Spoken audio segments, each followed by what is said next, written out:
start off my Sunday routine by getting in as many puppy snuggles with my dog Rocco as I possibly can. Lately, I've been loving diffusing lemon and orange in my diffuser. It makes my whole apartment smell so fresh and clean.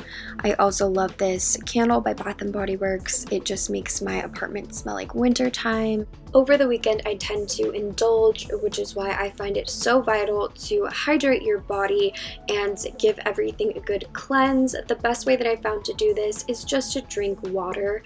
I like to add lemon to my water for extra cleansing benefits. On Sundays, I always like to set aside time for some self-care. I like to pay extra attention to my skin on these reset days. I like to use really rich creams to lock in the moisture and delicious scents to create an environment of self-care as well as relaxation.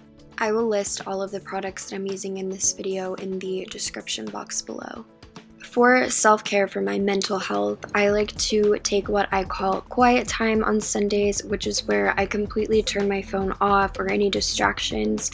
And I personally like to write. This could be a list of anything coming up in the week. This could be a letter to someone. This could be a journal entry. Really just anything that gets me in my thoughts and helps me process everything going on in my mind. And finally, I like to plan for the week ahead. I love to write out any meals. Oftentimes I go grocery shopping and I get a bunch of ingredients, and then throughout the week I get rushed and I kind of forget what I have. So I like to plan out meals or write down meal ideas. This is also a great time to schedule any workouts or any work meetings that you have. This concludes my Sunday reset routine. Thank you guys so much for watching, and I will see you next week.